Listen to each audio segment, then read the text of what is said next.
pouvoir mieux chiffrer le phasage, les coûts et la rentabilité d'un projet de construction.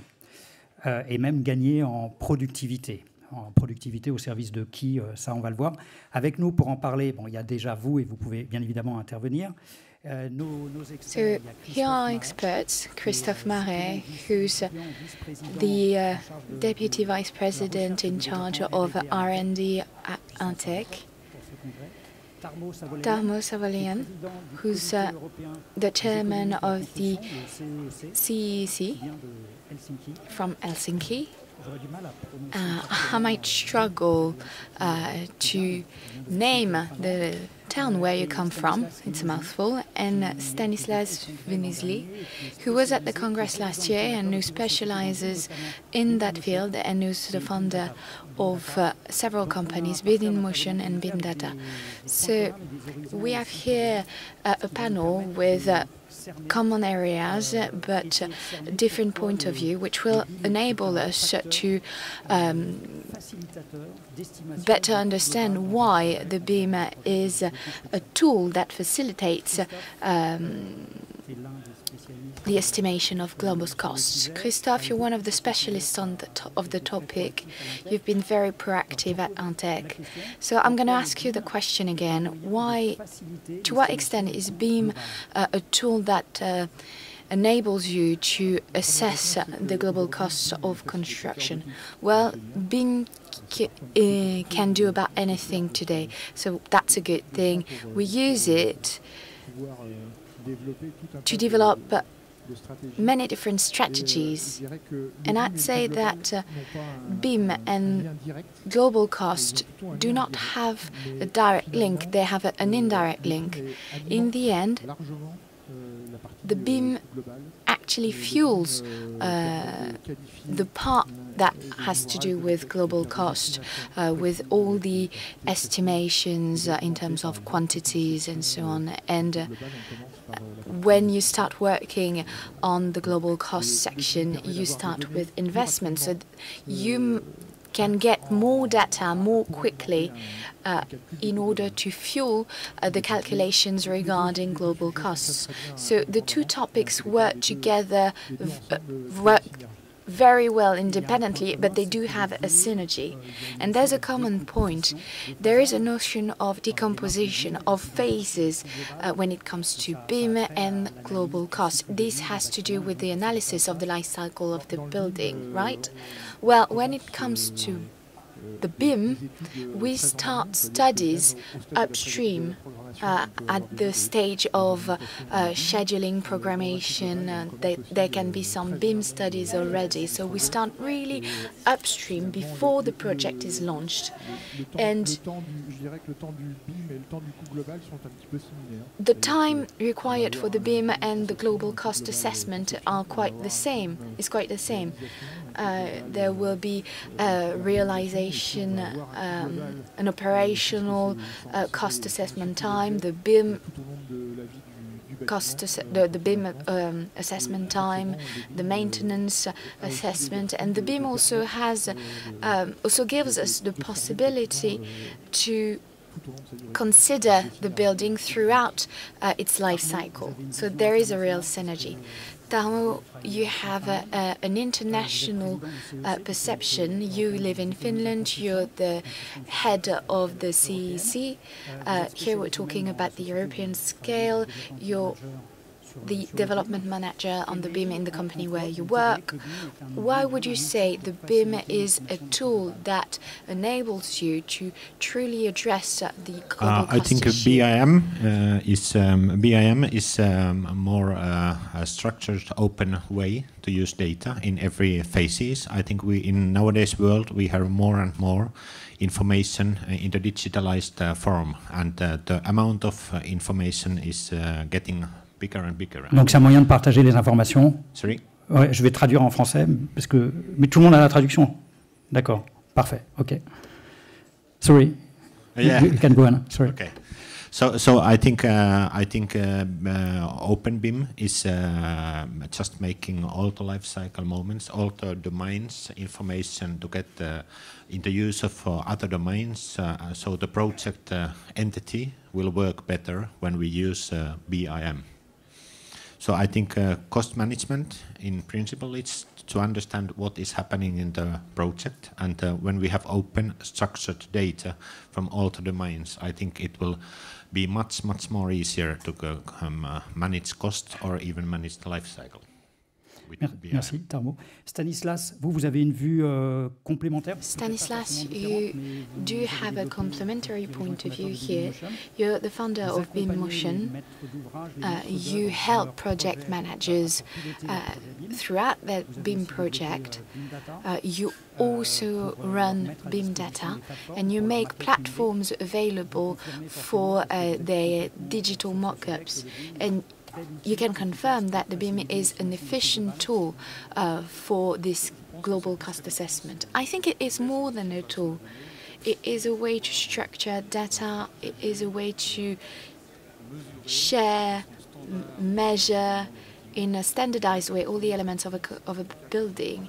And when we started working on the software for Untec, it really divided the different phases of the building. Whether we're talking about BIM or another tool, the idea is really to measure and to come to an agreement regarding what needs to be measured. And here we're talking also about deconstruction. There are projects today that La déconstruction est relativement jeune en France. Have to do with deconstruction, and then the operational phase arrives, and deconstruction is quite young in France. It's a young sector. There isn't much feedback because we don't use the BIM very often regarding this in France at the moment. And we also need the feedback regarding deconstruction and demolition of the building. If you wait for the deconstruction of a building to start working on the cost assessment, you're too late. So it's very interesting to work on all the phases, and there is a European directive that will push you to the recycling of materials, and the BIM has a role to play, but that's not the subject, and we'll go back to that later. Christophe? You obviously master the subject, which is the main subject of the structural congress. So you would say that this global approach is quite structuring and essential in a construction project. Yes, obviously. And we'll hear about we'll have some feedback. I work according to the Untec method that was developed. Methods that were designed in-house by economists. I'd say that when using a method that structures data, a known method that structures data, it enables you to have a clearer vision throughout the lifespan of the building. Tarmo, do you have the same vision? The approach when it comes to the global cost is quite essential, and when it comes to the CEEC, are you promoting this approach of the lifespan analysis and the global cost estimate analysis? Yeah. CEEC is definitely promoting because we are an international organization. We have more and more projects in every country, which are it can be funded with one country, made by one country, and even the positioning is the third country. So I think we need structured data which is comparable in the international level. Stanislas, vous confirmez l'importance du coût global, forcément? Stanislas, can you confirm the importance of the global cost? Well, given your culture and your specialization. Well, I'd say indeed that this is something that is well known. I just would like to pull the thread on what's been said already. The structural aspect has to do with many different things. Tomorrow there will be a conference on the ICMS standard, and I think we're here in the middle of a puzzle. We need to measure things right, and this is what's essential for the lifespan of a building. We have to be able to measure, to assess things correctly for the sake of the building. Well, Christophe, to start talking about the subject, to start talking about what's at the heart of the subject, how can you talk about the global cost? You talked about feedback. There might be a second step of the ABV Plus project. Is there anything you'd like to show us? Last year, I was part of a workshop during which we presented the virtual BIM, and the idea was really to use the BIM during a project that had already been carried out. And at the time, we had done that work while using, I'm going to talk about the Untec method, but while using all the classifications that had been implemented in the Untec method. And this had to do with the ABV project. Then there was the operational phase with companies. You've got all the feedback on the website. The documents that we issued are quite nice. They're very easy to read. And following this, and given the success of this experiment, we were asked whether there was any need for us to dig any deeper in any other subject. And I considered the global cost, and I thought, well, maybe we should consider a theme like BIM, the BIM, and global cost of the building. I had worked on that during this experiment, and at the same time, I had been working on global cost estimate software, and actually this software was using the same classification. So everything we had done during the first part of our experiment was reused afterward during the second part. So the whole point of the BIM is to be able to, while having organized data, reuse this data afterwards. And we have to bear in mind that here the project hadn't been phased already, and it allowed you really to draw the link between that, the BIM, and the global cost of the project, of a concrete project. Yes, that's what we did. We worked with the project manager, the one who had been in charge of the operations during the first experiment we made. We also worked with the CEEC because we were creating housing buildings, and given the NF Habitat certification standard, we had to do a global study in the end. So the idea was really to work with all these partners in order to create a sort of methodology when it came to global cost assessment.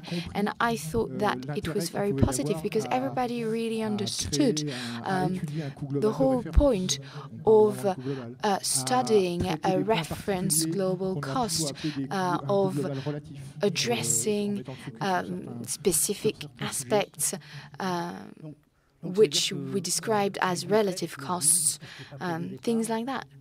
So very concretely, the BIM turned into a global cost estimation tool. Yes, indeed. It was the whole point of the use of all this data. So the experiment was divided into different phases, and still, well, assessing a global cost is a discipline, is a job in itself. At some point during one of the phases, we gathered the data. So if, for instance, a project manager doesn't bring the data with him, then it's going to be very tricky, and the cost assessment will make no sense. So we then created different scenarios. Can you move forward? Yeah, thank you. So here you can see on the left the classification of Untec that was implemented in the digital mock-up, digital model, the software with all the investments that followed the exact same classifications, and then all the global cost calculations that include risk analysis and so on, and led to that result. So that's not something that you had planned. You had your expertise from Untec, you had several tools like the classifications, you had the method software, so you used all that in order to synthesize, and you managed in the end to see the convergence when it came to all these aspects, and this had to do with council flats in La Rochelle. Yes, this is exactly what we did, and we managed to generate a methodology that could be understood and used by the people who heard about it. Tarmo, you took part in this project because you do have an international vision with the CEEC, and you took part to a convergence project with the BIM and global cost estimates, just like Christophe said. We have had in CEEC, we have had already earlier that kind of European cost comparisons. How much is, for example, building cost in different countries, and we have tried to made earlier, how do you say it, code of measurement of European code of measurement. Now it's in the international level, and I think it's a better way now to understand the different cost of different countries. Donc vous avez déjà des best practices, des retours d'expérience sur ce type de projet que vous auriez mené dans différents pays d'Europe? So you already have good practices and feedback from different countries in Europe, and you've talked and heard about the project, and you took part in the project by Untec, right? Yeah. And well, the words that are used to describe all this are quite similar, because we're also talking about classifications, and I'd say that it's very easy to interface classifications when you have several classifications. For instance, here at Untec, you just need to use another interface and to use all this. That's the whole point of the BIM. I'm quite clear about the Untec classification, but what about the CEEC? Is there anything you work on for conversions, in terms of conversions for? Yes, actually CEEC is a country, 10 of different countries, and every country has own classifications, and we have tried to make this international. First we made a European classification, and now it's going to be an international cost management measurement standard, and it's actually a tool to compare different classifications from Finland, France, Estonia with each other, and I think because world is getting smaller place all the time. Earlier in Finland we had many classifications. Now we have one classification, but maybe in future if Europe has one classification, and in the meanwhile we need tools to make different classifications comparable within the countries. Because like I said earlier, I think projects are already very international, and they need a common tool, common open BIM, common classifications to work. D'accord. Donc il y aura un enjeu de convergence, Christophe, vous confirmez? Mais ce retour d'expérience. So there's the idea here is really to create convergence, and this is something that can give some feedback to the members of the CEEC. Yes, indeed, but we're not talking about things that are unique here. It's absolutely, there is absolutely no difficulty to une classification ou une édition suivant l'autre, si elles sont mappées. To talk about certain editions or so on.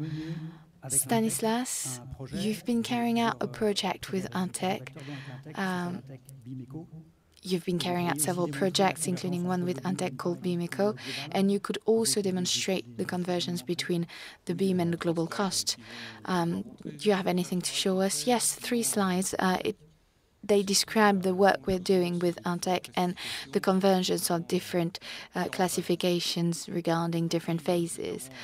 Today, it's quite obvious that classifications are used for the design and construction parts of a project. And you can see that BIM-ECO, which is being developed on BIM Data, the platform that we are developing, uses the Untec classification. So to make things a bit more simpler, in a word, because it's quite difficult to understand the whole classifications bit, Untec was asking us to implement a tool that could spot the different classifications and guess that we were dealing, for instance, with a partition wall or another kind of wall or a reinforcement. So this is what we can do with this classification. This is what you can see in orange on this slide. And to go back to the elementary description of a building, you have to be very logic, and Untec is quite logic. You can see here that the description is quite different from what we are used to seeing abroad. And when it comes to structures and equipment, you deal with the same sort of classification. So the whole point here is to be able to identify equipment and the different walls, to define it as something very specific, to determine the quantity that is going to be used, and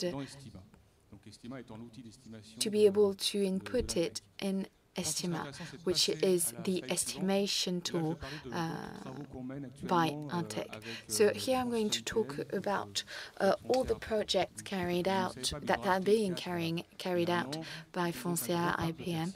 So Foncière IPM asked us to develop their management software, and here we were wondering what we could do in terms of operational process. So what we considered was the practical way of mock-up design. So basically we use the classification in only one format. So this is what Christophe said. You can do a mapping of the various classification if, when you keep the same classification spirit, and the visions that are being shared today are functional visions. We're not starting to talk about the material that made up the building or the trades required, or so you're talking about functional finality. Yes, but you're also talking about material. Yes, but a material is a secondary aspect. As far as the classifications that we kept are concerned, yes, indeed. But this was a choice we made. What about new buildings and not renovated buildings? In this case, you have to make adjustments, right?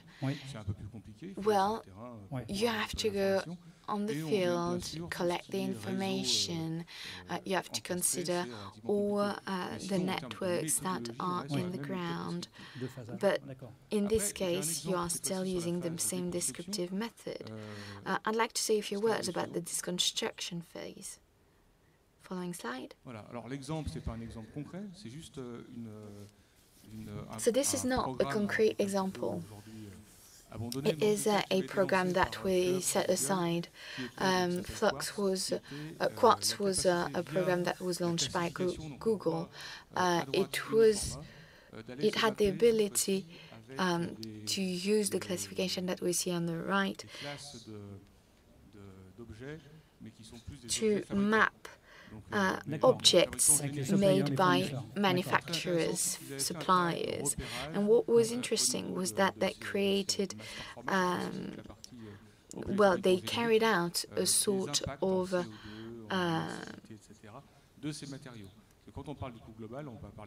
check work. And here that's interesting because the global costs also include the environmental aspect. There's a European directive that says that 70% of waste has to be recycled by 2020.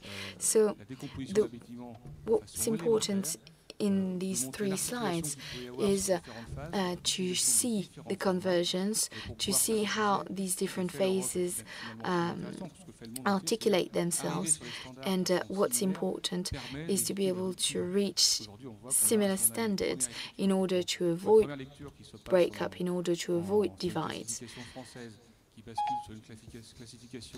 The first idea here is to be able to use the French classification with an American classification, and to do that is still a bit tricky, even though we can do it at the moment. So different projects. Here, construction, maintenance, deconstruction.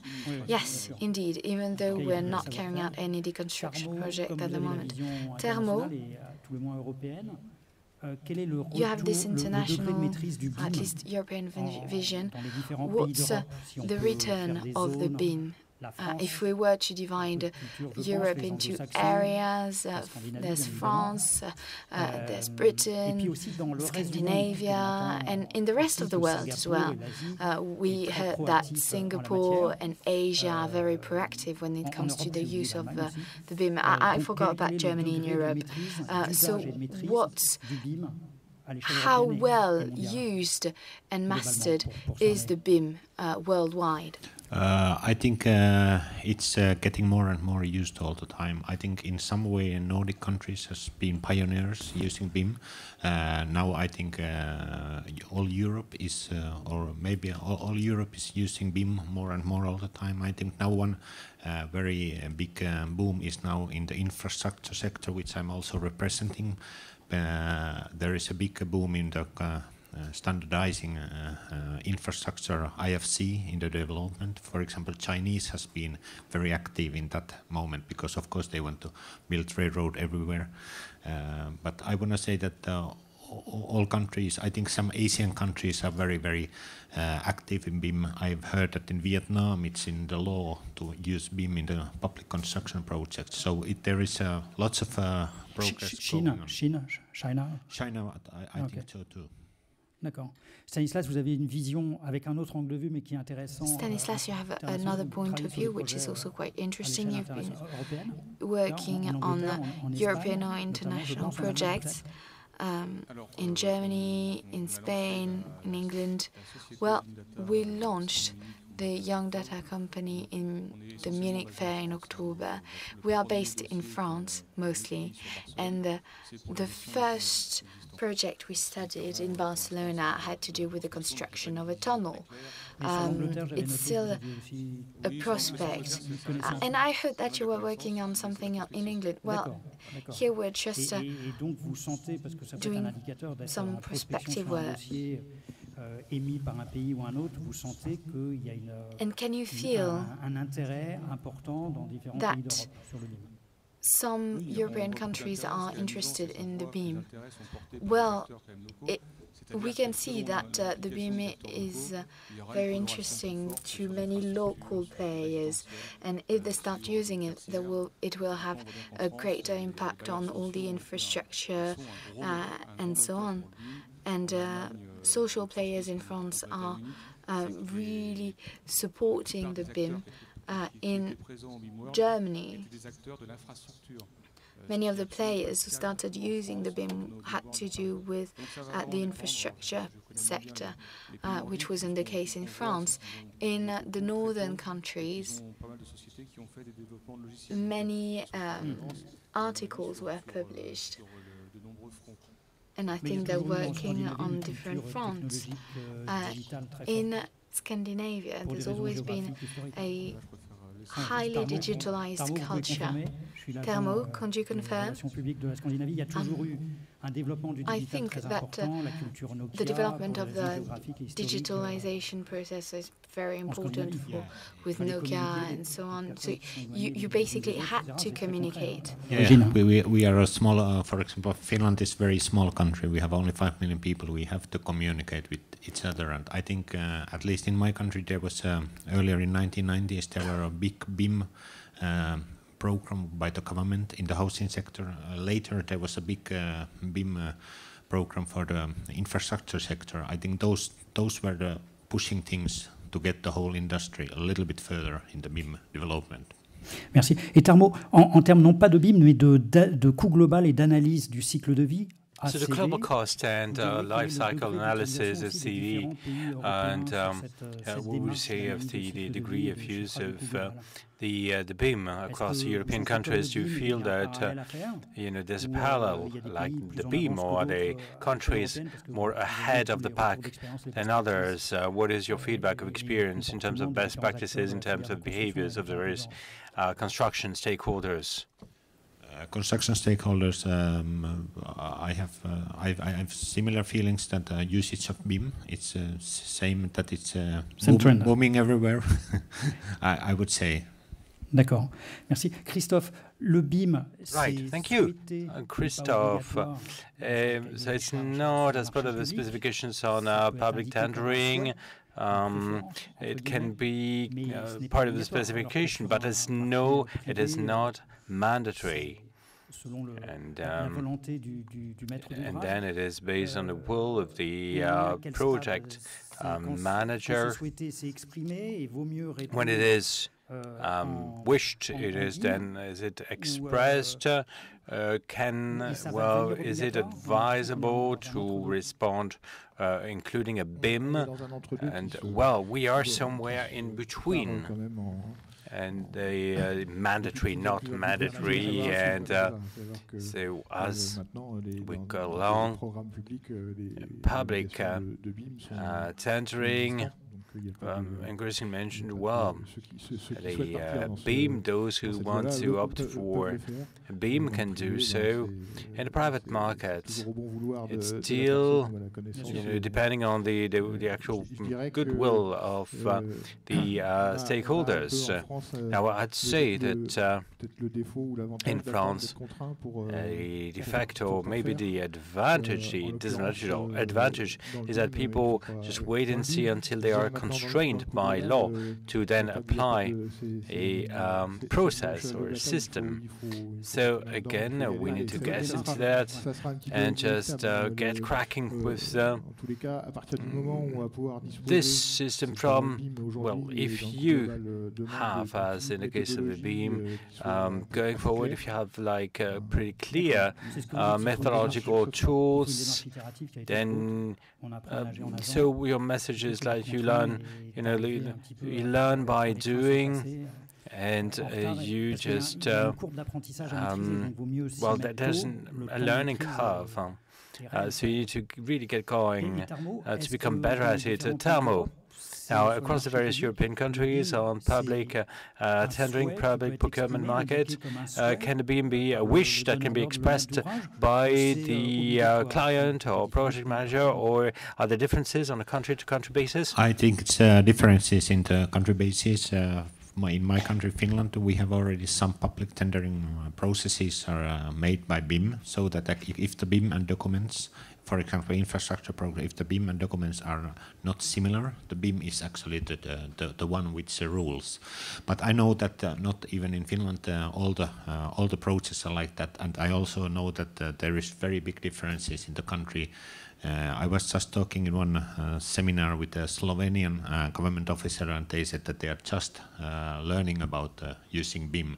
So I think in the governmental level, there is big difference. Also, private sector level, I think there is a big differences in the country. But I can say that nowadays, it's possible to make a tendering process in the BIM way. D'accord, merci. Alors, le BIM, ça permet de... C'est un facilitateur pour estimer le coût et la rentabilité. Allows to facilitate cost and profitability, so the productivity and well, profitability gain is obvious, right? Yeah. So, Christophe, but who will that benefit? You know, that's the underlying question. That's it. That's the next question. So, if you want to, is this going to lead to a virtuous circle? We've mentioned productivity and the creation of a virtuous circle. Then it's really is it about doing better, faster, the things that we used to do. Otherwise, in the past, that's the very definition of this. But on what scale is it better? Who benefits from that? That's a different matter altogether. But there's a change of paradigm from a macroeconomic standpoint. So, you know, if you are more and more productive, then there's fewer and fewer people required. So that is the impact of that. That's reality. As a result of this, so it is up to everybody to appreciate what it looks like. But this is a process on the move, and definitely going forward. What advice would you give? What advice would you share to encourage your colleagues, your partners, even your competitors to develop BIM and to use BIM? May I take the question on the productivity side of things? Well, it is really up to the businesses that, you know, some have invested there and they're reaping the fruit of their investment. Why? Because they included the BIM within their processes as an innovative process, not as a BIM process per se. BIM is about data management. This is a structured database allowing to exchange data across a number of, amongst a number of players or stakeholders, you know, precise or not so precise, but you can interface, you can save on inputting information again, you can collect information. So it saves you from, well, you can retrieve the information a few years later after the project if you want to. There's so many advantages to using BIM with this. This is a structured database. Now we've also mentioned about. We've talked about the significant advantages in terms of lowering down the cost of constructions, notably for buyers, thanks to using BIM. However, all the sort of real estate management in Paris, we have a per square meter price. If well, construction cost going down, the cost per square meter will be likewise. And so when it comes to quality, performance, and capacity via the functional description and measuring of system performance and not individual performance in terms of the various elements, but price-wise, it will not change anything because the price per square meter is set for Paris, as an example. So it's set for, and will be set for the final buyer. BIM means more upstream studies to save time downstream. So it completely changes the current organization and potentially the distribution of the various stakeholders.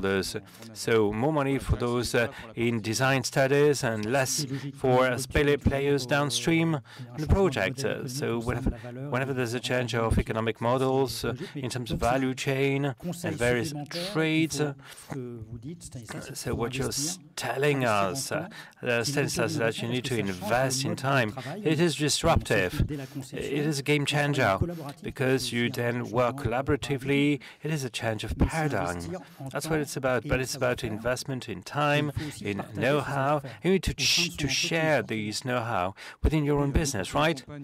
Yes, when we support major stakeholders, project managers, and clients, well, the costs are pretty significant because you need money to get into the BIM.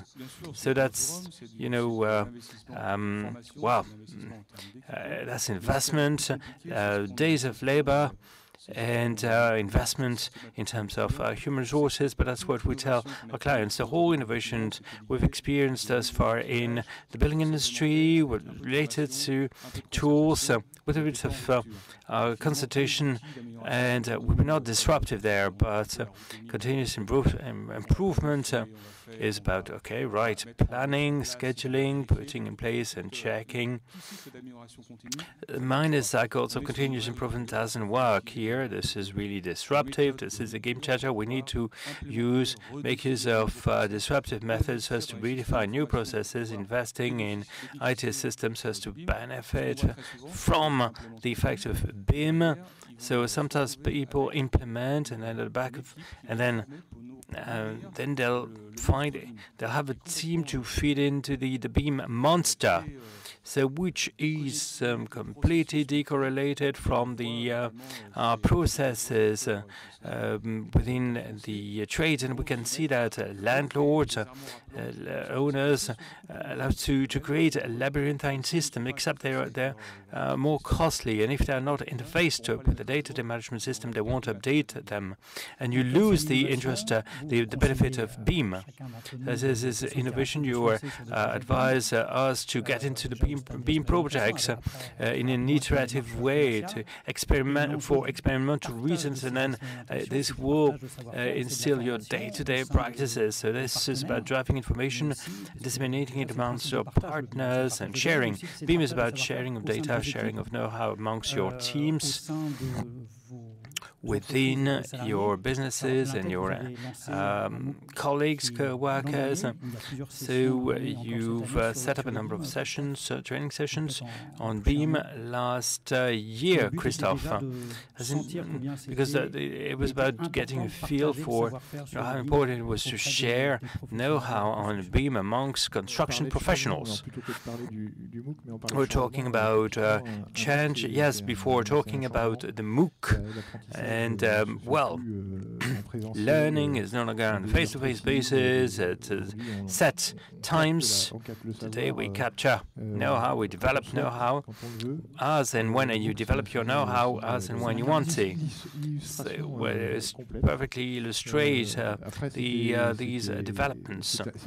So now it's a way of learning, disruptive, complementary with traditional methods. So we're talking, the MOOC itself has involved 3,000 learners. So figures are what they are. So 50% of those people who went, all the way. So these are pretty impressive figures that meilleurs want to continue down that avenue. So there'll be a further MOOC on the methods, the LCV, the offering analysis, tendering analysis, the label plus and minus Tarmo. So you necessarily share this know-how amongst your members, because this is one of the missions of the CEEC, sharing know-how and feedback of experience, best practices on BIM, analysis of life cycle, global cost. On the BIM, do you offer training face-to-face or in the form of MOOCs, as this is about sharing, and there's really an interest for an appetite for this topic these days? As you are editors of training contents as well in face-to-face in MOOC on BIM? In CEEC level, we actually don't have training. We have different workshops together, but I have seen the Untec's MOOC program. It's very impressive, to be honest. And I think it's very much in local organizations in different countries make their own. We don't have CEEC training program, at least yet, but maybe in the future when Europe is also coming a little bit closer, it's smaller all the time. Ok, de toute façon, au CEEC, vous pouvez voir des best practices ici ou là. Within CEEC, you can spot best practices all the time, and you can just disseminate them amongst the profession, right? That's a key idea of the CEEC, to get the best practices of the different countries to the use of the other countries. So we are all the time comparing how we are doing in the different countries. D'accord. J'ai une dernière question, comme ça, on respectera le standard des 45 minutes. Final question for us to comply with the 45-minute standard format. Talking about innovations with the three of you, Stanislas as well, have we reached a very important phase, i.e. BIM to have control over the global cost? What phase have we reached? It's a difficult question to answer, but as everything is going digital, Stanislas, you were alluding to that things are accelerating and fewer stakeholders as well. You need to have control of our know-hows. So are we accelerating BIM for the benefit of a global cost? Well, acceleration of BIM, if you came in BIM a year before and this year you can see the number of players has dramatically increased year on year, and most importantly, capacity to approach questions more related to data and the transformation of processes. That's really getting in those trends. But then, Christophe, don't know if you will agree, but that's the global cost. And I've never seen this in place. So in operations, what we're looking at now is about cost control on the construction phases. Almost only manage on construction phases, because the largest players, construction players, can afford these, and which is an interest to or interested in controlling these phases. So construction, right? When we listen to Untec, upstream phases only account for 25% of the global budget, right? So the links when we step out of when we select the big studies in the US and the FFP, we're talking about 0.50 per square meters in construction, or 0.25 per square meter in construction, and when we talk about 0.5 per square meter when it comes to real estate management. So when it comes to the design and construction teams, it is about for them to approach BIM, so that operational teams are very far. They're a bit upstream, very upstream indeed, very downstream indeed, and as they are. And it's like, they're coming in at the end of the construction, they're packing up the cardboard data, 10 years later it is then destroyed, along with the counting data, and you lose the memory of the projects and the memory of the buildings. So you lose data that could have been of interest for the project, for new projects. So what we were looking for in production is the capacity to get data and so as to optimize the cost of engineering studies. Right, should you have any questions, do not hesitate. Tarmo, Stanislas, Christophe. Tarmo, Stanislas, and Christophe, thank you very much. It has been a most informative a most informative session. Thank you very much.